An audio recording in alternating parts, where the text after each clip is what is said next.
Hey, 30-06 John here, and what I want to do today is give everyone an update on my Henry 44 mag lever action rifle. And what I've been doing with it lately is I mounted a scope on it and I'm working up some deer hunting loads.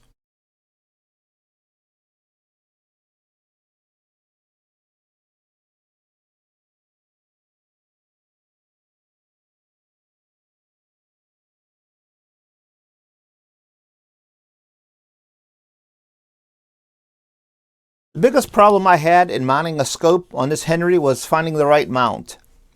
Doesn't really use a common bolt pattern. I actually mail ordered this Ranger Point Precision scope mount. You sort of have to look at their list of the mounts that they have to get the right one. I haven't mounted this one yet. And the reason why I got this one here is because you could use the iron sights with it. The one I did get before I got the other one was this Henry one. I found it at a local gun store, and so I bought it to see how it works out. This is a model BB-RSMP. I guess they have two different scope mounts for the Henry big boys. This is the one that I think all the side gate loading version ones use. Anyhow, I did mount this on here. Fit really good, no problems. This is a Leupold fixed force scope. I mounted this on here. What I want to do now is just work up some loads to just see how accurate this Henry big boy is with various hand loads. One issue I do want to let everyone know about, I did have this problem with my Henry here, was the extractor. It's supposed to be, it's spring loaded. Mine was stuck right here. I had to put some high quality oil in here, let it soak in. This is supposed to be, this is spring loaded, should move pretty easy like this. It does mention this in the maintenance video, but you have to make sure that you always put a couple drops of oil down in right there and let it soak down in there, so this is you feel a good spring tension right there. So the bullet I'm going to be using is the Hornady 240 grain XTP. I've been reading on different forums that a lot of people use this in their lever action rifles. Also, they use them with sabots, and they use them in muzzle loading rifles. Seem to have pretty good luck for deer.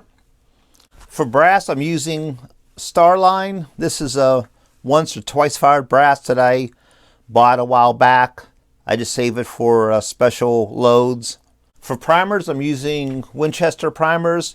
These are for large pistol for standard or Magnum pistol loads.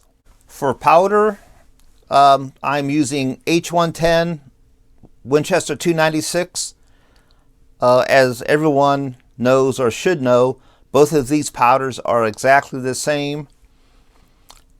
Years ago, when Hodgdon and Winchester powders were separate companies, they would never admit it. But now that they're all under the Hodgdon umbrella, they are the exact same powder. Also in the load data, that they have the exact same charge. A load we're using is from the Hodgdon reloading manual. We're using 240 grain Hornady XTP, but the nozzle jacket hollow point's similar construction. Winchester 296 H110, start load 23, max load of 24.0 grains. So that's the load we're going to be using. These are my first couple hand loads. There's only a few things that you really have to be careful about besides the right powder charge. Number one, you want to make sure that primer is just below flush. You should be able to fill it just below flush. Very important for tubular magazine fed firearms. Also, you don't want the bolt to move when you seat it. You have to make sure there's a good roll crimp there right at the cannula. Let's see if I get this closer there. Let's see if I can focus in there. There we go. You just see that crimp in there a little bit. You have to crimp it right at the cannula. Cartridge overall length is 1.605 inches.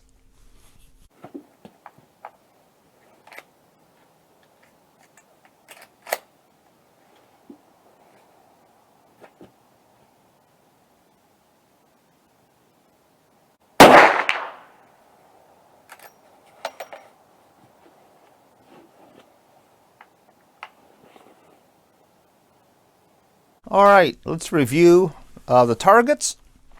Mind the scope on there, 25 yards. My first couple of shots were right there, way left. So I cranked the scope over.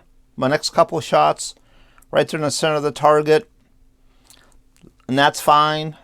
Then after it was sighted in at 25 yards, I backed this target up to 50 yards. Then my next shots made a nice group, 1.25 inches at 50 yards. That's pretty good. That's not, as accurate as a lot of rifles do, but for my first reload for this rifle, that's pretty good. So there was no wind, and it was a nice day, so I backed the target out to 100 yards, and I thought I'd see how the rifle did at 100 yards. Took me a few shots to get it on target properly. So that's what this shot is over here is. I did a sight correction. But my next 3 shots made a nice group. I'm sorry, that's my next 4 shots made a nice 3-inch group. For 100 yards for a 44 mag rifle, that's pretty respectable shooting right there. I did chronograph the loads. My average velocity was 1,659 feet per second. That 16-inch barrel does reduce the velocity compared to a lot of 18 or 20-inch lever action 44 Magnums. But this is a very good load right here. So with my chronograph data, I went to the Hornady website, and they do have a ballistic calculator that you could use. It's free to use. It's just on their website. Go under resources. You type in your information, ballistic coefficient, velocity, the weight of the bullet, maximum range. I intervaled this at 25 yards. I also put in a 10-mile-an-hour crosswind. Then my zero range, I played around with this a few times, and I thought about 126 yards would give me the best trajectory. So this is tailored for the 16-inch 44 Magnum 240 XTP. If you look at the trajectory, at 100 yards, it's 1.9 inches high. At 150 yards, it's 3 inches low. So that theoretically gives you a point-blank range of 150 yards, which is actually pretty far to be shooting with a 44 Magnum. But what you have to realize also is that with that wind, if you have any wind at all, this is calculated with a 10-mile-an-hour cross breeze at 90-degree angle, you get a lot of wind drift. At 100 yards, that 10-mile-an-hour wind is blowing your bullet 3.4 inches. At 150 yards, that 10-mile-an-hour wind is blowing your bullet 7.9 inches. So that's 7.9 inches. If you had a little bit of wind and you're shooting at a deer 150 yards away, you might miss it, or you might gut shoot it instead of hitting it in the lungs or shoulder. Something to be aware of. Most reloading manuals and articles say that the 44 Magnum is about 100 yards, 125 yard rifle for deer. That sounds about right to me. So the Winchester 296 H110 works out pretty good, but I decided to try several other powders that I've had good luck with. Magnum type cartridges, 450 Bushmaster, 357 Magnum. So I'm only try the 300 MP by Alliant. This is a version of Winchester 296 made in the same factory. Also, I'm going to use Hodgdon Lil'gun. This is a good powder. Been used for a few different things. It's starting to make a good name for itself. Thought I'd try that also. For the Alliant 300 MP load data, I downloaded the Alliant Powder 2021 Reloading Guide. It's free online. And I scrolled down to 44 Magnum. And at 44 Magnum, they show the 240 grain spear deep curl soft point using Power Pro 300 MP with a load of 25 grains, maximum charge of 25 grains. For our load using Lil'gun, we're going back to the Hodgdon 2021 reloading manual. 240 grain nozzle jacketed hollow point, very similar construction to the 240 grain XTP. So we're using this load data. Lil'gun, maximum charge of 24.5 grains. I'm going to use 24.0 grains of Lil'gun. Hey, back from the range, and had some good results, so let's review them.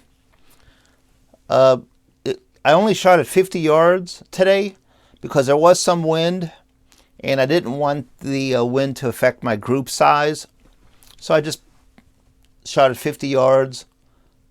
Temperature was sort of warm for us, 28 degrees Fahrenheit. Shot the 240 grain XTP with 24 grains of Winchester 296. The velocity, as before, was 1,659 feet per second. The group wasn't quite as tight as it was the day before. It was a 4-shot group of 2 1/8 inches. That's still pretty good. Not as tight as it was before. The other group was a little bit tighter, but that's fine. My next load, the 240 XTP with 25 grains of 300 MP. Didn't shoot quite as good as the Winchester 296.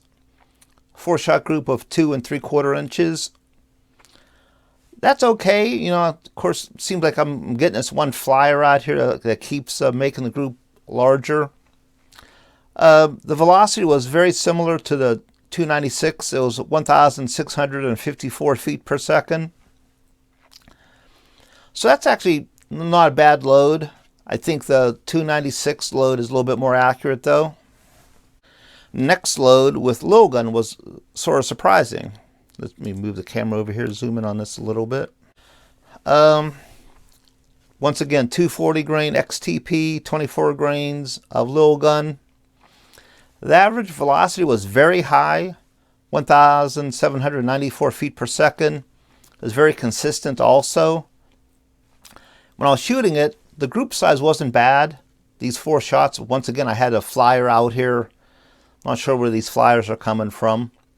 4-shot group. Then my very last shot of the day was way out here.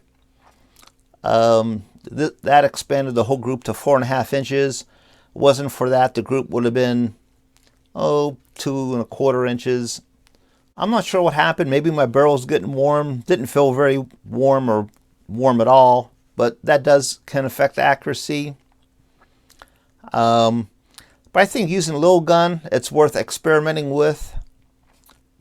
Go in half grain increments, try to find the most accurate load. Getting a lot of velocity out of there. Also checking the primers for any type of cratering or any problems. They all look pretty normal. So all these loads are fine. There's nothing looks bad to me on these. Anyhow, if I was going to pick a load today to go deer hunting with, I will just use the Winchester 296 load with 24 grains and the 240 XTP. Also the Henry 44 Magnum rifle, it loaded and shot and ejected all the cartridges just fine, all 3 loads. Have not had a problem with it loading, feeding, ejecting at all with this firearm. Once I got that, got that little bit of oil on the extractor. So I'm going to keep on experimenting with this rifle. I enjoy it. Lever action 44 Max for fun to shoot. If you like this type of content, please hit the like button. Also subscribe to my channel if you haven't done so already. That's all that I have for today, everyone. Thanks for watching. Everyone stay safe and have a nice day.